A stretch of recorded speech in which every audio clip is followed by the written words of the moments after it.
Srinu agriculture YouTube channel. చాలా మంది కామెంట్స్లో ఏమడుతున్నారు అంటే అన్న డైరీ ఫామ్ స్టార్ట్ చేయొచ్చా, కొత్తగా డైరీ ఫామ్ స్టార్ట్ చేయొచ్చా అని.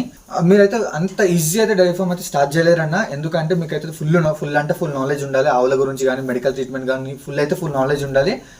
మీరు ఫస్ట్ డైరీ ఫామ్ స్టార్ట్ చేసే ముందు ఏం చేయాలంటే, ఫస్ట్ మీ సూపర్ సీనియర్స్ ఉంటారు కదా, ఎవరైతే డైరీ ఫామ్ ముందే స్టార్ట్ చేసారో వాళ్ళ దగ్గరికి అయితే మీరు ఫుల్ సజెషన్స్ తీసుకోండి. ఎందుకంటే అంత ఈజీ అయితే కాదు ఇది. ఫుల్ హార్డ్ వర్క్ ఉంటుంది ఇందులో అయితే. మార్నింగ్ 5 to ఈవినింగ్ 6, 7 to అట్లా అయితే ఫుల్ హార్డ్ వర్క్ అయితే ఉంటుంది. మీరు ఇట్లా ఈజీ అనుకుంటారు కానీ ఇది ఈజీ కాదన్నా.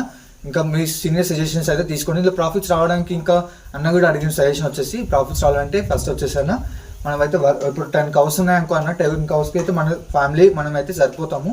ఇంకా కొత్త అయితే ఎవరైతే పెట్టుకోని అవసరం అయితే లేదు 10 cowsకి అయితే ఒక వర్కర్కి, బీహారీ వర్కర్ ఉంటారు కదా, అంటే వాళ్ళు 15,000 to 20,000 సాలరీ ఇవ్వాలి వాళ్ళకైతే. ఆ బీహారీ వర్కర్కి ఇవ్వకుండా మనం చేసుకుంటే మన ఫ్యామిలీ తోటి మనకైతే ఈజీగా ప్రాఫిట్స్ అయితే వస్తాయి. ఇంకొకటి అయితే కౌ సెలెక్షన్స్ పైన అయితే ఉంటుంది. కౌ సెలెక్షన్ ఎందుకంటే మనం ఏ కౌ అంటే కౌ ఎక్కువ రేటుకి వచ్చి మనం పాలు ఇవ్వమంటే అయితే ఏ కౌ అయితే ఇయ్యది. కాబట్టి మనం చూసి తెచ్చుకోవాలి. సజెషన్ పెద్దవాళ్ళు తొలుకొని పోవాలి. తెలిసిన వాళ్ళు అయితే ఈజీగా గుర్తుపడతారు కదా కౌ అయితే ఏది ఇస్తుందో. అట్లయితే మనకైతే ప్రాఫిట్స్ ఉంటాయి. ఇంకా చాలా రీజన్స్ అయితే ఉన్నాయి. మీరు ఛానల్ కొత్తగా చూస్తే మాత్రం ఇప్పుడైతే సబ్స్క్రైబ్ చేయండి. ఇంకా ముందు మీకు అగ్రికల్చర్ ఇంకా డైరీ ఫామ్ వీడియోస్ అయితే వస్తూనే ఉంటాయి. ఒక్క సబ్స్క్రైబ్ చేసి చిన్న ఎంకరేజ్మెంట్ అయితే చేయండి. వీలైతే షేర్ కూడా చేయండి. Thank you.